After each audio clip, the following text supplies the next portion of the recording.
What happens when one of Hollywood's most outspoken actors sits down with one of daytime television's most controversial hosts and everything goes completely off the rails? Well, you're about to find out because Eric Roberts just got kicked off The View after an absolutely explosive confrontation with Joy Behar that nobody saw coming. Make sure you subscribe and drop a comment below because this story is going to blow your mind. It was supposed to be a routine promotional appearance. Eric Roberts, the veteran actor with over 400 film and television credits to his name, was scheduled to discuss his latest independent film project. The producers had briefed him on the typical format, the usual softball questions about his career, maybe some light banter about his famous sister Julia, and a few minutes to plug his new movie. What they didn't prepare him for was Joy Behar in one of her most combative moods. The trouble started almost immediately after the commercial break. As the cameras rolled and the audience settled into their seats, Joy leaned forward with that familiar smirk that regular viewers know all too well. Instead of the warm welcome most guests receive, she jumped straight into attack mode. "So Eric," Joy began, her voice dripping with barely concealed disdain, "I have to ask about your recent comments regarding the current state of Hollywood. Some people are saying you're becoming quite the conspiracy theorist these days." Eric's eyebrows shot up. This wasn't what they had discussed during the pre-interview. "I'm sorry, what comments are you referring to exactly?" "Oh, come on, don't play dumb with us," Joy shot back, shuffling through some papers on her desk. "You've been making some pretty wild claims about how certain political agendas are influencing casting decisions in major studios. Some might call that paranoid thinking." The other co-hosts shifted uncomfortably in their seats. Sunny Hostin glanced nervously between Joy and Eric, while Sarah Haynes looked like she wanted to crawl under the table. This was clearly not the direction anyone had expected the interview to take. Eric straightened in his chair, his jaw tightening slightly. "First of all, Joy, I never used the word conspiracy. What I said in that interview was that there are definitely political considerations that go into casting decisions these days, and I think that's something worth discussing honestly." Right, Joy interrupted, waving her hand dismissively. "But isn't that just your way of complaining that you're not getting the roles you used to get? I mean, let's be honest here, you're not exactly the leading man type anymore." The audience let out a collective gasp. Even by Joy's standards, this was unusually harsh. Eric's face flushed red, but he maintained his composure. "That's an interesting way to frame it," Eric replied, his voice steady but with an edge. "But I think you're missing the point entirely. This isn't about me personally. It's about the industry as a whole and how political correctness has become more important than actual talent or storytelling." Joy leaned back in her chair, clearly pleased with herself for getting under his skin. "Oh, so now we're talking about political correctness? That's usually code for I can't say whatever I want without consequences anymore." "No, that's not what I'm saying at all," Eric responded, his patience clearly wearing thin. "What I'm saying is that we've created an environment where people are more concerned about checking boxes than they are about creating authentic, compelling characters and stories." The tension in the studio was palpable. Whoopi Goldberg, who had been relatively quiet up to this point, tried to interject. "Well, I think what Eric might be trying to say is, I can speak for myself, thank you." Eric cut her off, his eyes never leaving Joy's face. "And what I'm saying is that Joy here is demonstrating exactly the kind of close-minded thinking that's stifling creativity in this business." Joy's mouth fell open. "Excuse me? Close-minded? I think you've got that backwards, buddy. I'm the one trying to have an honest conversation here while you're spouting off about some imaginary war on talent." "Imaginary?" Eric laughed, but there was no humor in it. "Tell that to the dozens of actors and writers I know who've been blacklisted for having the wrong political opinions.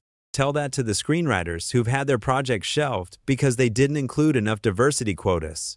The co-hosts were now exchanging worried glances. This was spiraling out of control fast, and they all knew it. Joy, however, seemed to be enjoying every minute of it. "Oh, please," she scoffed. "You're talking about diversity like it's a bad thing. God forbid we actually give opportunities to people who haven't had them for decades." "That's not what I'm saying, and you know it," Eric shot back, his voice rising. "I'm all for giving everyone a fair shot, but when you start making decisions based solely on race or gender instead of merit, you're doing a disservice to everyone involved." Joy's eyes lit up with malicious glee. "So you think white men are being discriminated against now? Is that what you're telling me?" Eric stood up from his chair, towering over the panel. "You know what, Joy? This is exactly what I'm talking about.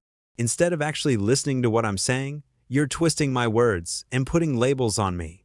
This is the problem with discourse in this country right now. "Sir, please sit down," one of the producers called out from off camera, but Eric ignored him. "No, I'm not going to sit down and let her misrepresent everything I'm saying," Eric declared, pointing directly at Joy. "This woman invited me on her show under false pretenses and is now trying to make me look like some kind of bigot for expressing legitimate concerns about the industry I've worked in for over 40 years.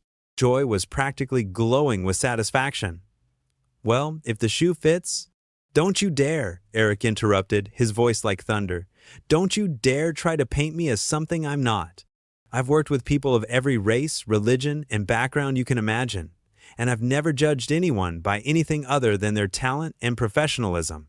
The audience was completely silent now, unsure whether they should be applauding or calling security. The co-hosts looked like deer caught in headlights, and the producers were frantically gesturing from behind the cameras. Joy, sensing she had pushed him to the breaking point, decided to twist the knife a little deeper. "You know what, Eric? I think you're just angry that Hollywood has moved on without you. The industry doesn't need angry old white men telling everyone else how things should be done anymore." That was the final straw. Eric's face went completely white, then deep red. For a moment, the entire studio held its breath, waiting to see what would happen next. When he finally spoke, his voice was low and dangerous. "Did you just call me an angry old white man?" Eric asked, his words cutting through the silence like a blade. "After everything I just said about not judging people based on their race or gender, you just reduced me to exactly that?" Joy shrugged, completely unbothered by the nuclear bomb she had just detonated. "Well, if you're going to act like one, I'm going to call it like I see it." "Unbelievable," Eric muttered, shaking his head. "You know what, Joy? You want to talk about anger? Let me tell you what makes me angry. What makes me angry is sitting across from someone who claims to be a champion of tolerance and equality, while simultaneously being the most intolerant, prejudiced person in the room." The other co-hosts were now frantically trying to regain control of the situation. Sunny jumped in desperately. "Maybe we should take a step back here and—" "No," Eric cut her off again, his attention laser-focused on Joy. "I want to finish this conversation. Because Joy here just perfectly illustrated everything that's wrong with the current state of discourse in this country. She invites me on her show, ambushes me with questions that have nothing to do with why I'm supposed to be here, twists everything I say to fit her narrative, and then when I defend myself, she resorts to racial and age-based insults." Joy rolled her eyes dramatically. "Oh, please, you're being way too sensitive. I was just making an observation." "An observation?" Eric's voice cracked with incredulous laughter. "You just dismissed everything I said based on my race, my gender, and my age, and you call that an observation? How is that any different from the discrimination you claim to be fighting against?" "Because it's not the same thing," Joy replied with infuriating smugness. "When marginalized groups speak up, they're fighting for equality. When privileged groups complain, they're usually just whining about losing their advantages." Eric stared at her in complete disbelief. "Did you really just say that? Did you really just tell me that my opinions don't matter because of the color of my skin?" "That's not what I said." Joy backtracked slightly, sensing she might have gone too far even for her standards. "That's exactly what you said," Eric fired back. "You literally just told me that my perspective is invalid because I'm white and male. How is that not racism and sexism?" Whoopi tried once again to mediate. "Look, I think we're all getting a little heated here. Maybe we should—" "Heated?" Eric whirled around to face her. "Whoopi, with all due respect, your colleague just told me that my voice doesn't matter because of my demographics, and you think the problem is that we're getting heated?" Joy, apparently deciding that she hadn't dug herself deep enough into this hole, chose that moment to double down. "You know what, Eric? Maybe if you spent less time complaining about imaginary problems and more time actually listening to people who face real discrimination, you might understand why nobody wants to hear your victim complex." The audience collectively gasped again. Even some of the production crew members were shaking their heads in disbelief. Sarah Haynes looked like she was about to burst into tears, and Sunny was frantically scribbling notes, probably trying to figure out how they were going to explain this to the network executives. Eric slowly turned back to face Joy, his expression now one of complete contempt. "My victim complex? Lady, you've spent the last 10 minutes attacking me personally because I dared to suggest that maybe, just maybe, the industry I've worked in my entire adult life has some problems that are worth discussing honestly." and I've spent the last 10 minutes trying to get you to acknowledge that your problems are not the same as real discrimination, Joy shot back. Real discrimination? Eric's voice was now shaking with rage. You mean like judging someone's opinions based on their race and gender? You mean like dismissing someone's experiences because they don't fit your political narrative? You mean like exactly what you've been doing to me for the past 10 minutes? Joy opened her mouth to respond, but Eric wasn't finished. You want to talk about privilege, Joy? Let's talk about the privilege of sitting behind that desk and thinking you can treat your guests like garbage just because you disagree with them. Let's talk about the privilege of having a platform that reaches millions of people and using it to spread your toxic brand of divisiveness. Let's talk about the privilege of thinking you're morally superior to everyone who doesn't share your exact worldview. The studio was dead silent except for the hum of the cameras. Joy's confident smirk had finally started to fade as she realized that Eric wasn't backing down. You know what really gets me? Eric continued, his voice now calm but filled with steel. You started this interview by calling me a conspiracy theorist for suggesting that political considerations influence casting decisions.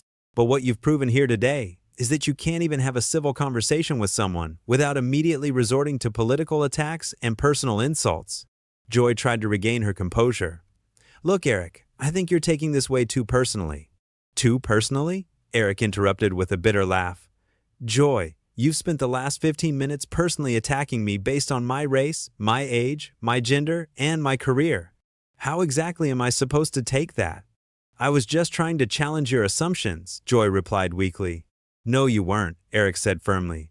You were trying to humiliate me on national television because I said something that didn't align with your political beliefs.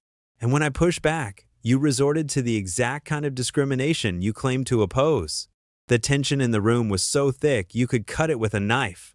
The producers were now openly gesturing for someone to do something, anything, to end this disaster before it got any worse. But Joy, in what would prove to be the biggest mistake of her career, decided to escalate one more time. You know what, Eric?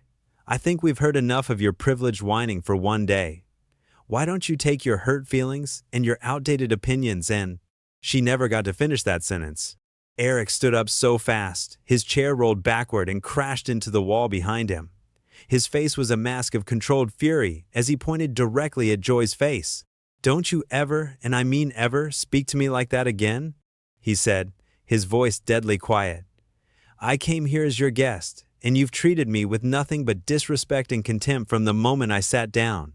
The security guards were now moving toward the set, but Eric wasn't done yet. You want to know what privilege really looks like, Joy? It looks like thinking you can insult and degrade people on national television and face no consequences for it. Well, guess what? Today you picked the wrong person. Joy, finally realizing she had pushed things too far, tried to backtrack.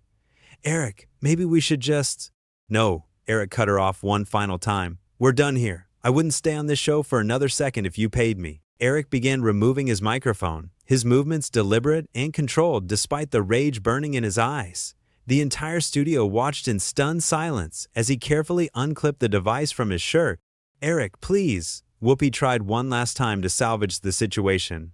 Let's just take a breath here and— No, Whoopi, Eric said without looking at her, his attention focused on Joy, who was now looking decidedly less confident. There's no coming back from this. Your colleague here has shown her true colors, and frankly, I'm embarrassed for all of you that you have to sit next to her every day. Joy's face flushed with anger at being called out so directly. You don't get to come on my show and insult me, she snapped, her voice rising to a near shriek. Eric paused in his mic removal and looked at her with genuine amazement. Your show? Joy, this isn't your show. This is supposed to be a panel discussion where different viewpoints are respected. But you've turned it into your personal platform for attacking anyone who doesn't think exactly like you do.